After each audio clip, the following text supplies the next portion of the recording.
Okay, good morning. We are back with conversations with Dr. C. So the purpose of this webinar is just for you guys to get information. I find great people that I get to talk to and have conversations with, and I learn so much from them. So our purpose is to just share that information with you. So this morning we are welcoming Jill Lucas. Jill, do you want to give us just a brief introduction of yourself and what your job title or description is? Sure. So like I said, I'm Jill Lucas, and my job title is Medical Physics Assistant, and I work directly under a qualified medical physicist at Mayo in Rochester. Sounds great. So kind of a little tradition that I have on my webinars, or I ask you what you wanted to be when you grew up. So obviously I highly doubt you're like, when you're 6 years old, you're like, hey, I'm going to be a medical physicist assistant. So tell me a little bit about that. What did, like when you were growing up, what were your aspirations? What did you want to be or do? Well, when I was really little, I wanted to just be a farmer's wife. Now, then I looked at anesthesiology, but that was way too much schooling for this brain. And then it was nursing. So I actually started college for nursing. After a year in college, I said, yeah, I might take a little time and reevaluate life. Yeah. And during that time, I worked for several years in nursing homes, and I thought, nursing's not where I want to go, but I do want to stay in the medical field. So I started looking at radiology, and I did a job shadow at the local hospital, and then I went and interviewed for some of the programs. So that's how I got to radiology. I think I have to say that there was a small part of me that wanted to be a nurse when I was little. I found my, the other day, my parents have been cleaning out their basement.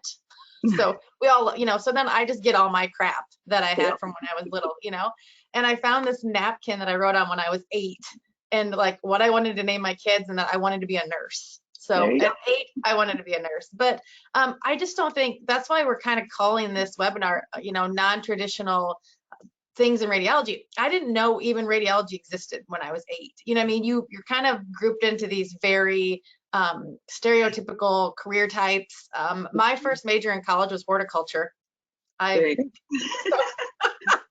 had to take some time and reevaluate my life as well. It happens.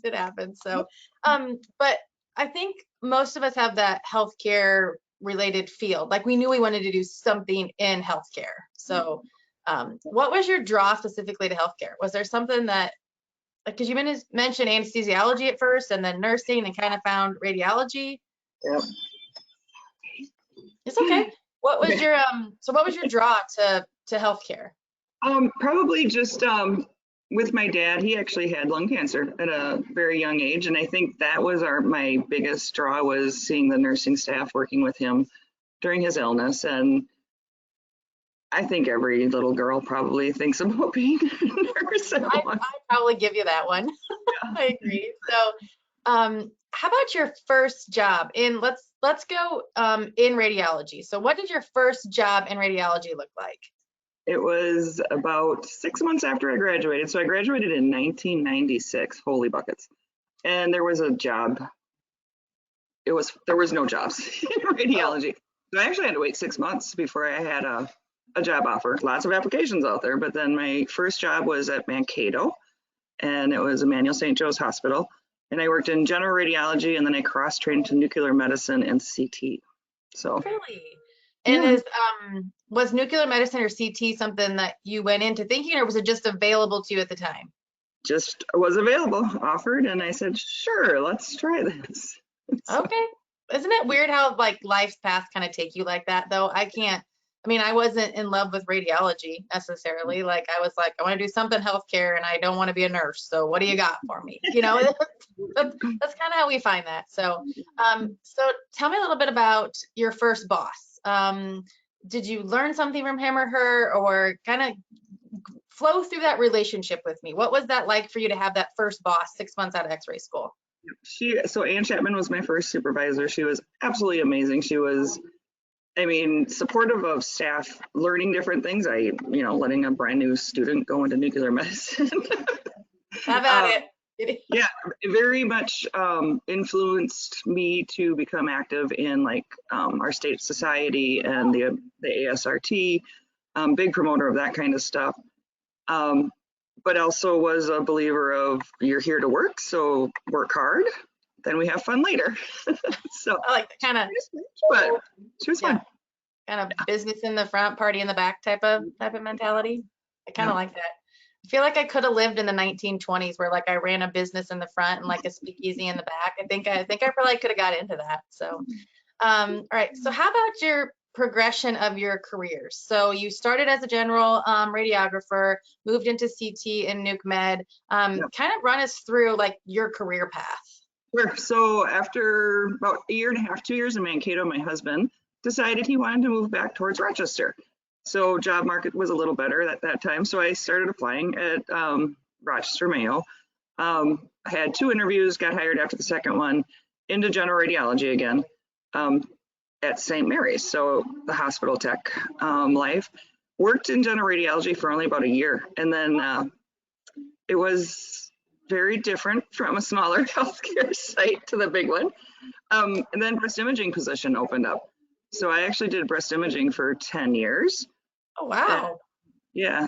During that time, I did ultrasound. So I've kind of been in a little bit of dabbled in everything. I'm impressed. Like, I like this. Without having to get all the other degrees. No. And also during that time, I did QC for the breast imaging department. And that kind of transitioned into my current role now, which is medical. So my group in Rochester is called Medical Imaging Technical Services. So we don't necessarily do quality control, but we do the regulatory testing on the equipment and we directly under a physicist. So smaller healthcare sites probably have a physicist come in from the outside to do their annual testing on their equipment. Where at Mayo and Rochester, we're the ones doing that testing. And then the physicist is reviewing our reports, signing them off on the reports, and that's where I'm still sitting today. Okay. So did you seek certification in nuke med, CT, mammography, ultrasound? So I was in the process of doing the ultrasound certification when the position opened up in the medical physics group. And so I didn't continue on with it, which is kind of a regret, but oh well. Yeah. Hindsight's 20/20, right? I mean, always. Yeah, that's true. Yeah. Did you have a favorite modality you worked in? Like, did you like nuke med, CT, ultrasound, mammography? What was your favorite thing? Maybe you liked a little something about every one of them. I don't know. Yeah, I definitely liked a little something about every one of them, but breast imaging probably was my favorite modality just because, it's an exam patients come in for and they're nervous. I mean, they're there for us to find something or hopefully not, but just the connection with your patient. And then as I progressed through my breast imaging career, I obviously did a lot more of the diagnostic work. So then now you are working with the patients who have had a scary diagnosis, and we're doing further work to find out if there is something wrong with them, and just gaining that connection. And as the women, if they are diagnosed with breast cancer, they continue coming back, and you just earn, or you develop that relationship with them. So I really like the patient care aspect of breast imaging. All right. I get that. I tell my students that sometimes too. I'm like, you guys, I know this is a Tuesday to you, but I mean, it's not to them. I mean, you forget that. I mean, sometimes I do. I guess I can't speak for generalized, but sometimes I forget I went into a career where nobody really wants to be there with me. I mean, I don't feel good or something's wrong with me, and that's the only reason I see you. So sometimes that's hard. So I love your perspective on that, that you get to make that connection. And I'll be transparent in the fact, one of the reasons I went into radiology is I like the patient care aspect. I love making that connection, but radiology is a pretty short-term connection. In general radiography, you get that like little glimpse of, 3 to 5 minutes of the patient. And so I see how you would like that. I mean, you build a rapport, you build a relationship with that person. So I can see liking that. So, all right. Well, thank you. That's kind of our introduction. So we'll kind of move on. So give us a rundown of your official job title. A rundown of my official job title would be a jack of all trades. Okay. So our main job is obviously doing the regulatory testing. I work specifically in X-ray and fluoroscopy, but within my work unit, we also have people that do this testing for CT, for MR, for nuclear medicine, and ultrasound. So every modality has their own governing body. Sometimes it's ACR, sometimes it's MQSA, and we don't do much with the MQSA other than their display QC. And you probably don't really think about all the different parts of our imaging system that has to be kept tested and kept up to regulatory standards. So I mean, the monitors that the radiologists look at, those are tested every 6 months. So basically my day could be planning on going and doing testing and equipment, but then we'll go and put on our second hat, which is kind of the quality control person. So there's an artifact on my detector, and we will go in and troubleshoot with the techs, you know, what was happening when you took this exposure that caused this artifact? Was, you know, did it get bumped accidentally? Or the doctors will call and say that they didn't like the processing on a certain exam. So that's another part of it. We actually work really closely with application specialists when we get new pieces of equipment to learn how to modify the processing, if that makes sense. Yeah, can I back up just a second? Because something like when you started, I was like, so you're telling me, so like general radiography, CT, mammography, nuke med, MRI, they each have their own governing body that you have to like, that you report to as far as like what you do. So it's not like one encompassing. So like as an institution, you don't do this, you do it for every single different entity. Yes. Ugh. Yeah. So state regulations, federal regulations, ACR, MQSA. Okay. So they each have their own. So you do specifically radiology and CT, you said, or fluoroscopy. Fluoroscopy. Yep. Okay. All right. So, and then like, is there like, how big of a team is it? Okay. You said so medical imaging technology services, right? Did I say that right? Correct. That's a group. Yep. How big of a team is that? Like how many people do you work with? What there's 20 of us in Rochester, and then there's also the same, you know, medical physics assistants on the therapy side. So radiation therapy. I know we're all over. You just don't know. I love it. Like I said, I've been in radiology for 20 years. And to be honest, I'm excited. Like this is something I can tell my students about, like, hey guys, did you know? Or even, like I said, the purpose of this, letting other people know this is cool to me. I'm excited about it. So, okay. So then you report a state or federal, or then that specific type of accreditation for every different modality. Okay. All right. I was just like, I'm like, wait a minute, did I catch that right? That you do all of that? Okay. Yeah. And so you're, well, I mean, the team does. So, so your official title is a medical physicist assistant. Correct. Correct. Okay. How did you decide? You said you kind of transitioned from breast imaging into this. How did you decide, like, hey, after 10 years, I'm going to go do something else? How did you get interested in doing something like this? So the supervisor that I had in breast imaging used to be the supervisor of the Medical Imaging Technical Services group. Okay. So just with my skills, and I'm always kind of known as the go-to person for when there's a problem. So she's like, yeah. She's like, I don't want you to leave us, but I think you'd fit really well into this kind of a job. So I went and I talked with some of the people that worked there and then interviewed for the position, and here I am. Well, I mean, that happens. Like I said, it happens to me too. So when you, go ahead. No, go ahead. So when you transitioned to this job, when you decided, hey, I'm leaving breast imaging and I'm headed to medical physicist assistant, did you have to do any additional training or education for that? So it's on the job training. Okay. So, and I should probably clarify that when I started in MITS, the medical physics assistant title wasn't in existence. So that's so that's a title that the AAPM came up with, and they have specific criteria, you know, bachelor's degree in education, and then, like I said, the on-the-job training with your physicist to learn the job, and then being directly supervised by a qualified medical physicist. So did you say you have to have a bachelor's degree to do this? Correct. Yep. Does it have to be in anything specific, or it's just?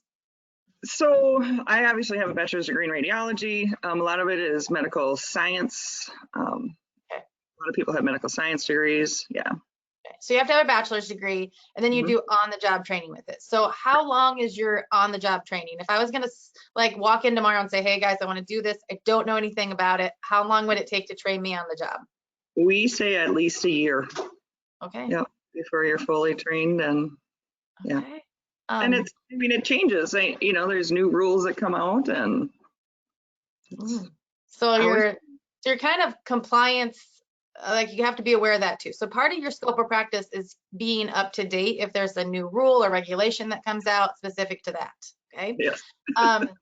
So I have to ask, if you were in breast imaging, what made you not transition to like the mammography part of it? What made you pick general radiography and fluoroscopy? Because as the breast imaging QC person, you still did all of the patient care, and the QC part of it was like once a week. Okay. Whereas this is full time. That's all I do. Yeah. Okay. So what was your title when you started? If Medical Physicist Assistant wasn't. We were just called MITS, Medical Imaging Technical Services, MITS. I love that. It's a total made-up word. I love acronyms though. So yeah, I often have to figure out what my child is texting me. Like I'm like, I don't know what that acronym is. I don't know what that is. So okay, well that's interesting. So you gave us a little bit of an insight, but how long have you been doing this career? How long have you been doing the medical physicist assistant? Since 2007. Okay, doesn't time fly? 1990, anything to me was 10 years ago. I don't care what you tell me. Yeah. It was 10 years ago.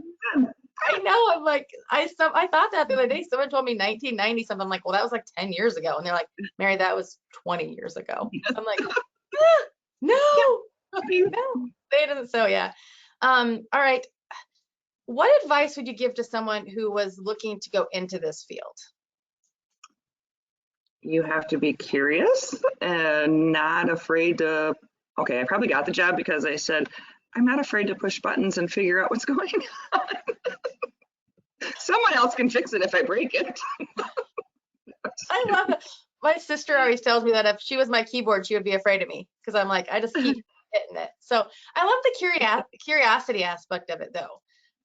Yeah, okay. And it is, I mean, it's a very brain powered job because you do have to really think about, all right, here's our problem. What are the steps that I need to figure out to pinpoint what caused our issue today?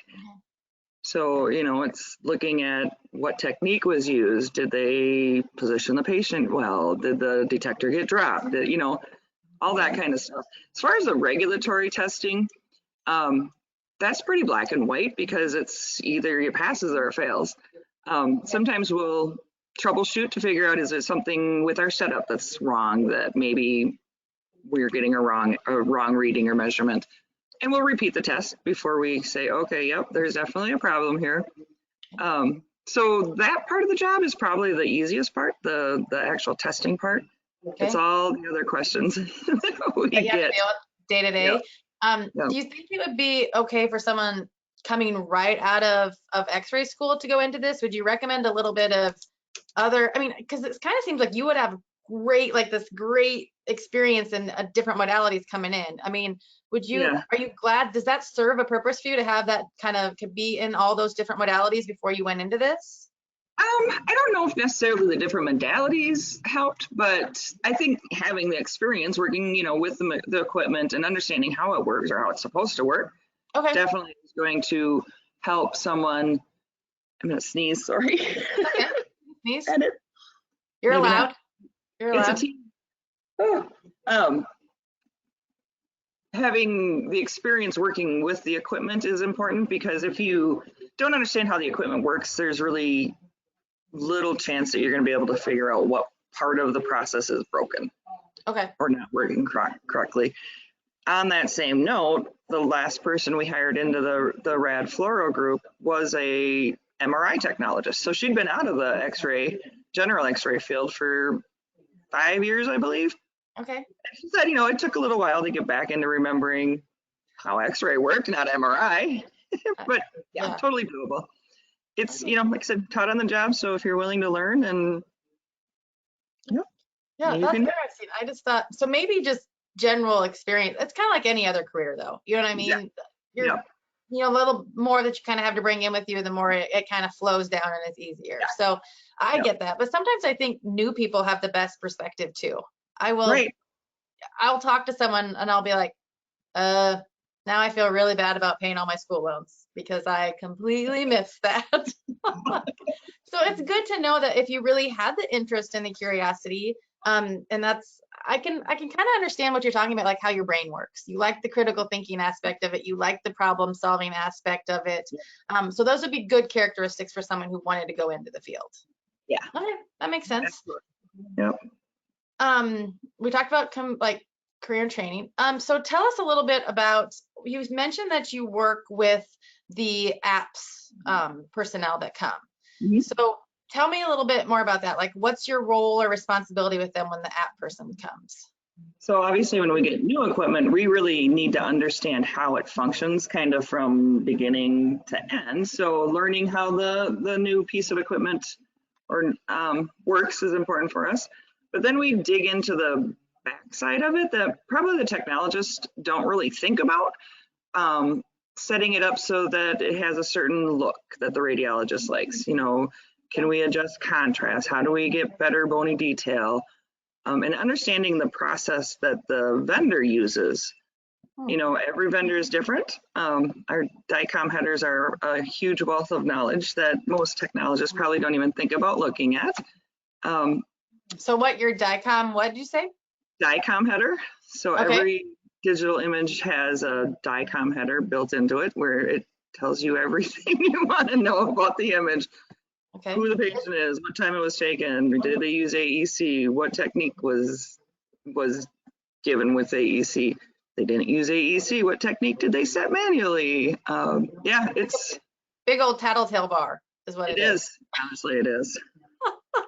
No, I did it that way. It's like, no, you don't. Well, there, we've uncovered one secret today. There's a DICOM bar. No one's, don't tell anybody it exists. We all know what you did. Even last summer, we know it all. No, okay. Yeah. So does the apps person spend specific time with you, or like they do their initial training, like their original apps, and then they come over to you and talk to you about it specifically, or do you just are in the general training?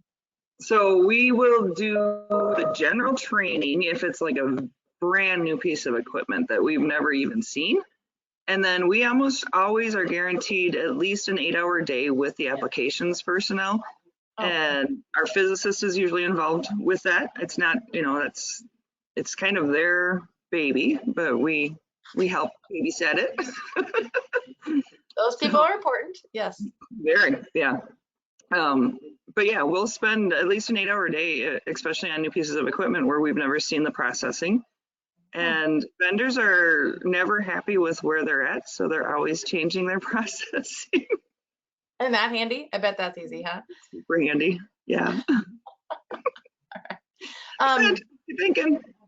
Yeah. All right. Yeah. So run me through a little bit of like just a normal day for you. How are you in charge of specific? Let's start with the regulatory side of it, like the things that you do, like you said, that are the black and white things that are common things. So tell me about like what those consist of, like what your day-to-day might look like trying to get those black and white things done. Sure. So for an x-ray room, we have about 15 tests that we do. So it's the output of your x-ray tube. It's your KVP accuracy. It's your timer accuracy, linearity. You know, if you continue to do the same shot and changing your KV and MA, are you going to still get the same dose? Then we do collimation testing. So you see your x-ray light field, but is that really where your x-ray is shooting? And you'd be amazed at how many times it's not. We actually do, which not as sophisticated as you. My students do the penny collimation test, you know, which I'm sure is not like a formal test. Unfortunately, the regulations require to have actual numbers. I'm fine.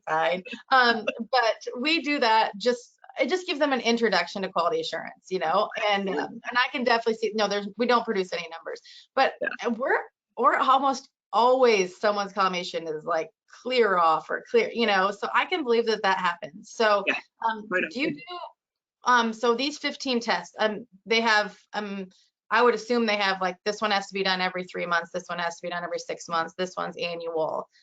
So do you try to just pick a chunk of time and do all of those, or do you try to do one per day, or how do you flow the fact of keeping all track of all 15 of those?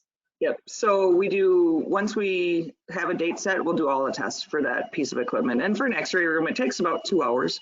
So it's not a huge amount of time. Fluoro systems take, if it's like a actual multi-purpose X-ray and fluoro room, that's going to take longer because you've got different tests that you do for the fluoro. Okay. X-ray in Minnesota and Wisconsin, which is where I do my testing, are required to be tested every 2 years. Okay. And then fluoroscopy is required to be tested annually. And so everything is scheduled for us. You know, we don't just pick a day and go. It has to be within that time frame. I'd like to pick a day. Hey guys, it's Friday morning. Let's run some. Let's run some.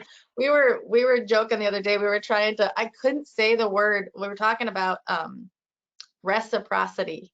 Oh yeah. I wanted to add an extra C to it all the time. I'm like reciprocity. So I can relate to that. You don't just walk in one day and be like, hey guys, let's test some.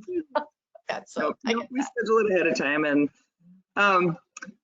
for the most of our places, they have multiple X-ray rooms. So us taking a room for a couple hours isn't a huge deal. Okay. But there are sites that, so I'm super lucky. Since 2013, Mayo Rochester has taken over the testing of all the Mayo Clinic health systems. And I wish I knew a number. I would guess we probably have 60 facilities outside of Rochester that have X-ray and fluoro that we go to and test every year. So I don't have to be in my office a lot. Oh, please tell me they're in excellent locations too, right? No, like Minnesota and Wisconsin still. Boo. Yeah, our colleagues in Iowa, so I can boo Wisconsin. So, well, I like that there's and I suppose that gives you an aspect of it's not the same every day. You know, you get to go to a different place with different people and different equipment. Are your tests the exact same no matter what the equipment or vendor is?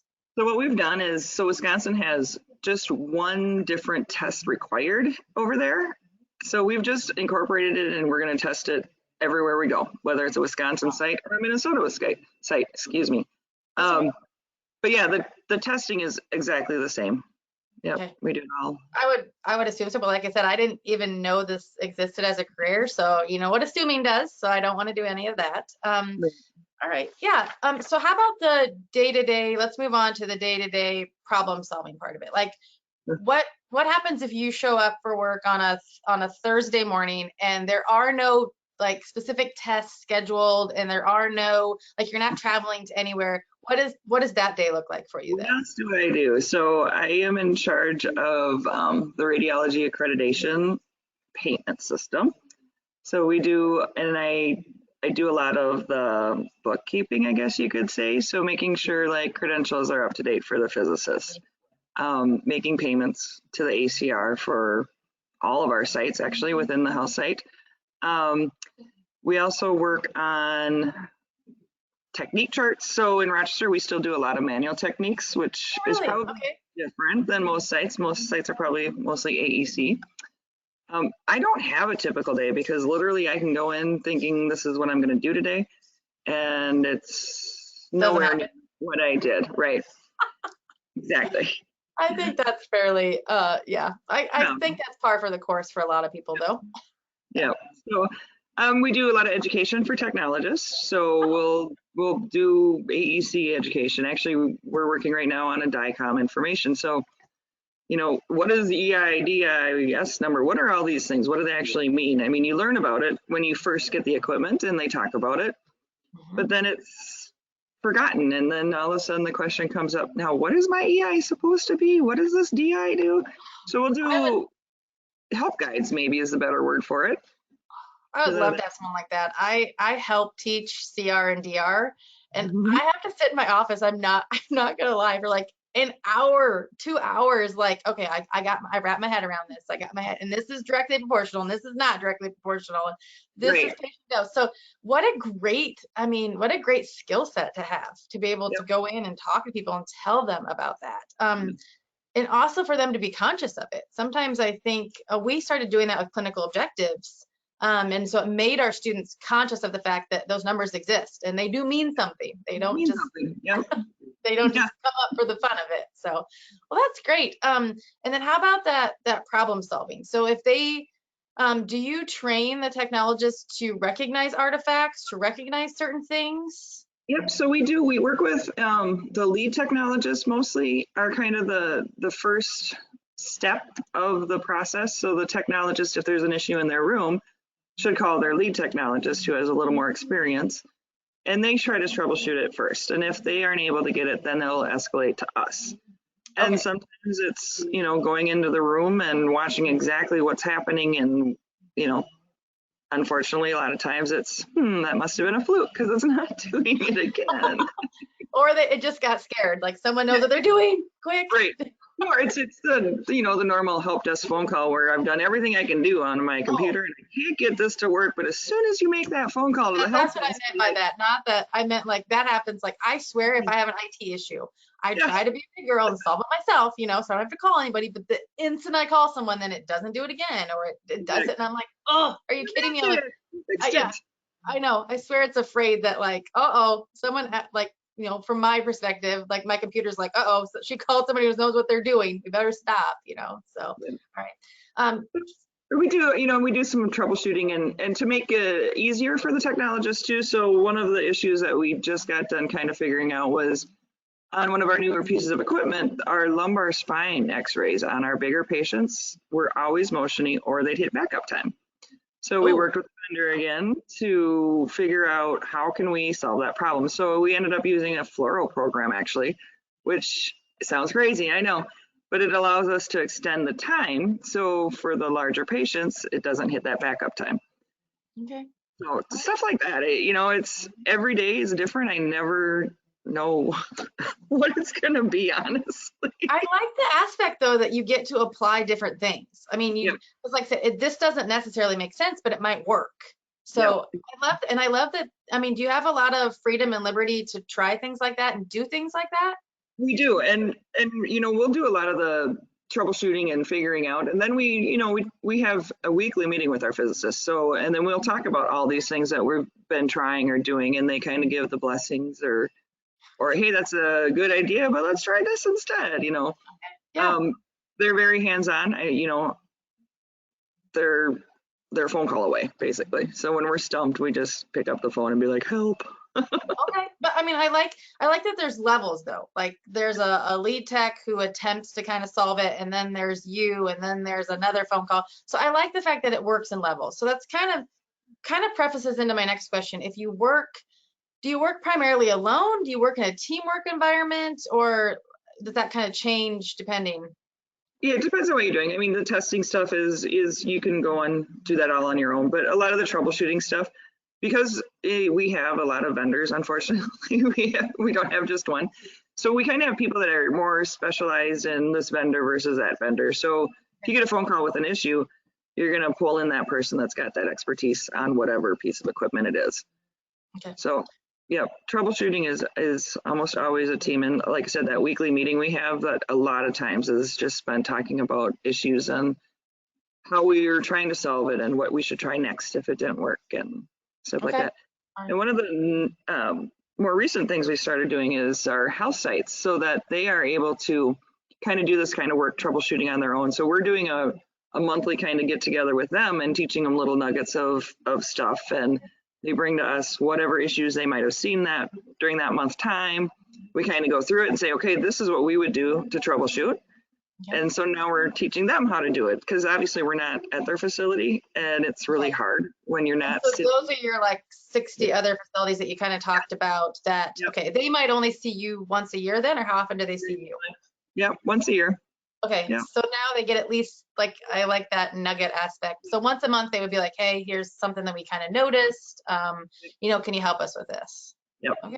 Exactly. Well, that would be kind of nice. So you really do get a different dynamic. Like you can do part of it by yourself, part of it in a team, part of it is outreach. Okay. There's a lot of little nooks and crannies to this. I know. It's like, how do I describe my job? It's a jack of all trades, really. I mean, I don't have It honestly is though. I mean, from To do regulatory testing, but the majority of it is doing, education, training, troubleshooting. okay, Yeah. all right. Do you enjoy the education aspect of it? Is that something you aspire to do? Would be to be some type of educator? No, clinical application specialist will be my next career probably. So in a sense, an educator, but not in a classroom. No, I get you. I mean, I'm just saying, like, I think people, I just took a survey not very long ago about how you got into education. And I'm like, I don't know, how did I get into education? And so it's just now once you're into it, I think it kind of fuels you. You like giving other people that knowledge and like I love the word nuggets. I seriously do. Yeah, I just was kind of interested how, so you think you could be a clinical application specialist in your next life? I was always a joke that as soon as my kids graduated from high school that I would probably go and do that because it's a lot more traveling and stuff, Okay. which, my kids graduated 2 years ago. Mine graduates this year, and I'm kind of in the same boat. Like, what do I want to be when I grow up now? So definitely stay in education and radiology, but it's nice to it's fun to think about that, and like, that's why it's fun to have these conversations about the fact that, there are different career opportunities out there that I wouldn't have ever thought about. Like this sounds like something I would love, yeah. So how about your favorite part of your job? Like what drives you to keep doing this and keep doing this? I like solving the problem, and I don't know how to say it. The camaraderie that you gain with people as they kind of understand what your skill set is, and then they start turning to you, and it's neat to see them understanding what the problem is and then trying to troubleshoot it themselves, and they grow up and do it all by themselves. Isn't that fun? Like but like, I think growth potential is a fun part of a career, and it's fun to see people do that. So if you have a new hire come in, do you participate in training that person, or who trains that person? So it depends on which modality they're in, but I am the lead tech for our group, so I do a lot of the training, especially in the RF, the red fluoro side of it. The other modalities have, I don't do those tests, so I can't help with that. So yeah, I do the training. Okay, and I kind of had that in my head, like that was I just assumed that you did every single modality that, so I like how it's specialized though, that you get, do you cross-reference those groups for things very often? Like, does your skill set or knowledge base cross-reference very often? No, not really. No. All right, so you kind of stay in your RNF group. We've actually talked about doing cross training though, so that, if CT had a shortage or somebody was sick, could somebody else go and take care of a piece of equipment that had to be tested? Could we, I'm sure we could learn the testing part of it without any problem. It's just all the other troubleshooting stuff that. Gotcha. That was kind of be my next question. As soon as you said that, I was kind of like, well, like, is that possible? Like, can you dabble in it, or you got to kind of go full force? Nope, you can, and that's, like I said, that's just something we have started looking at for kind of succession planning, actually, just because, it does take a long time to get trained into the position. And when we're looking at, maybe some retirements coming up in a certain modality, how do we start getting ready for that without, we can't hire somebody just because we think someone might retire in a few years. Wouldn't that be nice? Like, hey, what are you thinking here? Like, I know. I think that's a common like thing that happens in everybody's, day-to-day department, though, I would assume. So, all right.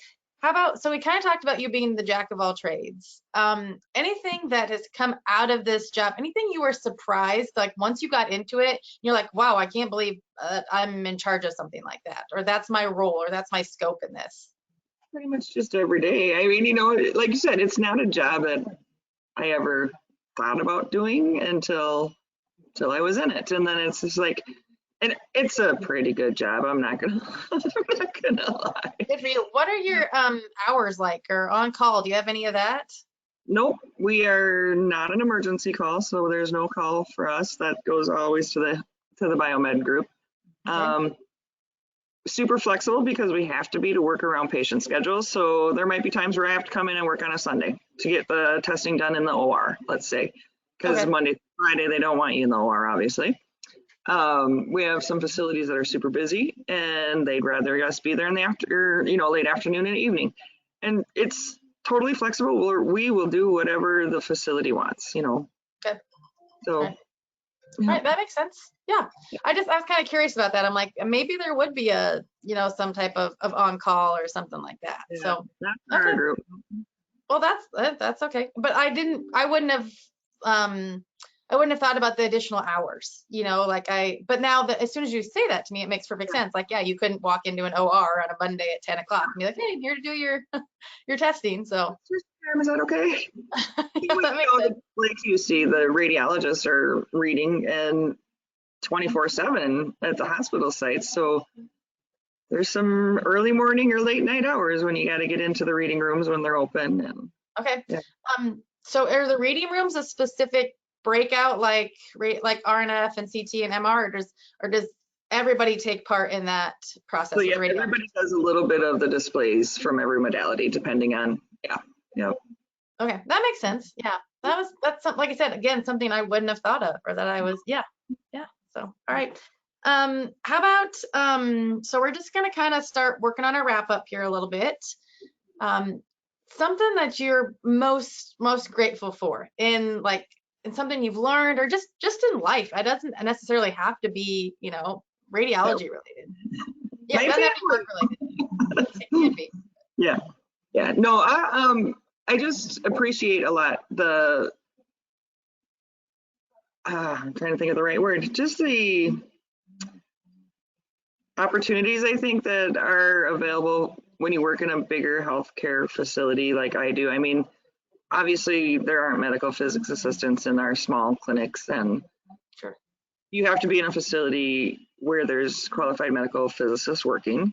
So just I think the opportunities that I've been given by working where I work is huge, and just that people are grateful for the work we do, and you can go home at the end of the day and feel good. I like that though. I mean, of course everybody does. I mean, I want that too. So Yeah. I like that. Would you suggest, so like I always ask people, kind of future generation, would you suggest you like that bigger hospital-based environment? What kind of advice would you give to someone who was just starting in X-ray? I've never worked in a small clinic, so obviously I worked in big hospitals since I've started in this career. So I would just say to look for a place where you can go to get the most opportunity. Cross training into different modalities, learning different things. That would be my suggestion. Okay, all right. I like that. Yeah, we forget that. I mean, I've only ever worked in very rural facilities. Right, so and that's all I know. There's opportunities there too. I just don't know it. Yeah, sure. Everything has opportunity, but I like your take on that. Like, hey, you just think of what you were introduced to though for doing that. And I love my rural facilities, and I'm very proud of the mission that they support. But yeah, I like that advice, because you get introduced to things that you might not necessarily have got introduced to in the past. So yeah. All right. Well, that's wonderful. How about do you have a saying you live by? Do you have something that you're like, my kids are like, Mom, no more data, no more statistics. So my favorite work saying is probably work smarter, not harder. I like that. Yeah. I don't know if you've ever taken the color profiles, but I'm an orange at heart, so get the work done. The color profiles, is that kind of I'm trying to think, is that kind of like a Myers-Briggs personality test? Would that be along the line? Yeah. And they just give you a color, and that color kind of describes you. But so I'm an orange, which is a work hard, play hard kind of person. And it's fun to, and my other saying is suck it up, buttercup, but I kind of like that. I got this isn't what you want to be doing today, but this is what we're doing. So suck it up, buttercup. I hear that numerous times. One of the gals that I work with, she also likes that saying. So I'll come in and I'll grumble about something, and she'll be like, suck it up, buttercup. I'll be like, oh, fine, I will. You know what I mean? So yeah. What do I have to do? Yeah, I'm kind of interested in the color thing. So do you know the name of it? I don't. I can't. Probably Google it. I mean, it's not. I kind of. I love tests like that though. I love and I love the fact that you're self-reflective in that Yeah. aspect. Do you promote that within your team? Do you have them take that test? We did it all as a big work unit, and Okay. it was very interesting. And it, you know, it helps you understand how to communicate, how to work with other people that are not the same as you. Sure. Yeah, yeah, it's a good. We always tease about people's colors. Oh, you're being very gold today. I kind of like that. Now I want to do that. See? Gold. You Yeah. learn something. See, that's my nugget that I'm taking away from today is I'm going to see what color I am. I could probably forecast what color I was, but I'd still like to take the test and, Yep, you know, yep. and do that. That's really interesting from that aspect. Yeah. Yeah. So, anything else you want to share about your career or, like, if you were, like I said, anything kind of want to add about, like, this is I mean, I'm really excited to learn about this because it's like I said, I've spent my entire life in radiology and I didn't know this existed. When you and I talked on the phone, I'm like, you do what? I'm Yeah. like, yeah. So, And, you know, very different than like the quality management ARRT registry that we used to have, where that was more based on the day-to-day QC work, where this is literally it's the annual physics testing that's done. And hard job to probably find. I know when I was on an ad hoc committee with the AAPM, just specifically about how to raise awareness about medical physics assistants. okay. What kind of education opportunities do we need? And there aren't any specific testing or credentialing for this profession, which I would love to see. But having that specific training on the physics side of it, or the continuing education on the physics side of it, is important. So the AAPM is actually working on getting more awareness of our profession, providing that education track for us. So I think people will start hearing about it a little bit more, but Well, it's a baby. well, but you're doing your part today, and I love that. This is excellent because it's really, I mean, I think people who traditionally go into some type of healthcare have, you know, they think like that, they work like that, they like the challenge, they like the, you know, critical thinking aspect of it. So I really appreciate it. Thank you. I know, shout out to you. You were on vacation today. Sunshine, sunburn. I love that. I wish I was sunburned. This is Clinique. This is not natural. There's no sunlight here. It's just snow. So thank you so much for taking the time with us, for sharing this. I'm excited for other people to learn about it and to hear about it. And just thank you so much for taking the time and sharing with us and promoting this field. Thank you so much. You're welcome. Thank you.